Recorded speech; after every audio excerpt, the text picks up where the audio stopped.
Então vamos lá, pessoal. Campos elétricos induzidos. Vamos discutir sobre campos elétricos induzidos e a lei de Faraday. Então olha só. Então um campo magnético variável, né, produz um campo elétrico.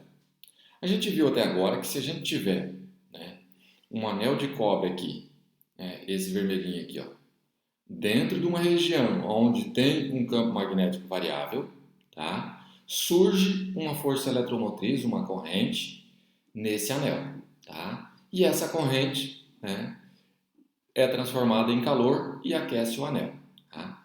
Então, em cada ponto desse anel, eu posso estar associando um vetor campo elétrico, que é o vetor que provoca o movimento das cargas, movimento ordenado das cargas, que é a corrente elétrica, tá? Então, eu posso escrever matematicamente que a variação do campo magnético em relação ao tempo produz o campo elétrico. Tá? Taxa de variação do campo magnético pode produzir um campo elétrico. Tá? Vamos provar isso. Como é que eu posso fazer isso?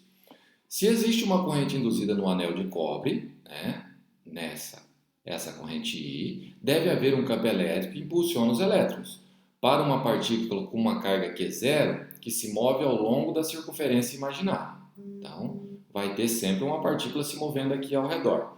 O trabalho feito executado sobre a partícula pode ser calculado como a integral de f ds e isso é igual a Q0, tá? Mas o trabalho também é a força eletromotriz vezes a carga, vezes a carga Q0, tá? Mas o que é força? Força não é carga vezes campo, tá? E o caminho percorrido não é 2πr, porque é o comprimento dessa linha aqui, que é uma circunferência, então é 2πr.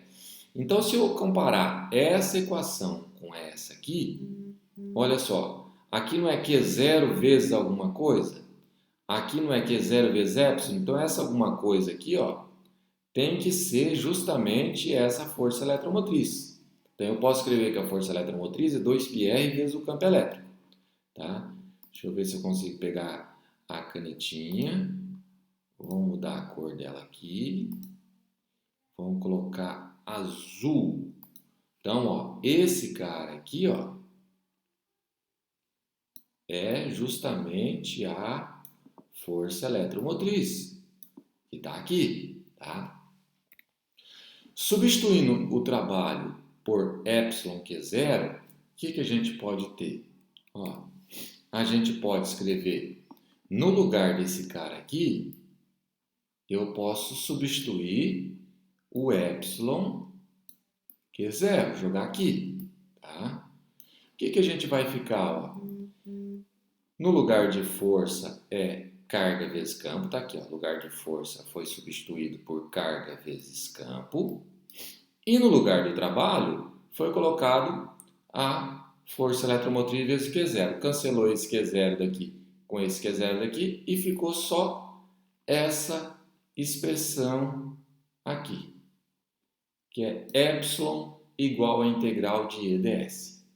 Tá? Então, a força eletromotriz pode ser escrita como a integral do campo elétrico vezes ds. Porém, todavia, entretanto, o que a gente tem? Que a força eletromotriz é menos dφ dt. E esse foi o cálculo que Faraday fez. Ou seja, ele chegou que a integral de E ds tem que ser igual a menos dφ dt. Tá? Essa é conhecida então como a lei de Faraday, ou seja, a variação, né, do fluxo magnético produz um campo elétrico e esse campo elétrico produz uma corrente elétrica. Como eu disse para vocês, quando os cientistas descobriram que uma corrente elétrica era capaz de gerar um campo magnético, causou espanto. Mas quando se descobriu que a variação do campo magnético era capaz de produzir uma corrente elétrica, um campo elétrico, e isso com certeza causou muito mais espanto do que a primeira descoberta feita lá por Hans Christian Ørsted, tá? Então, na próxima aula a gente faz um exemplo para aplicação da lei de Faraday, tá? Abraço!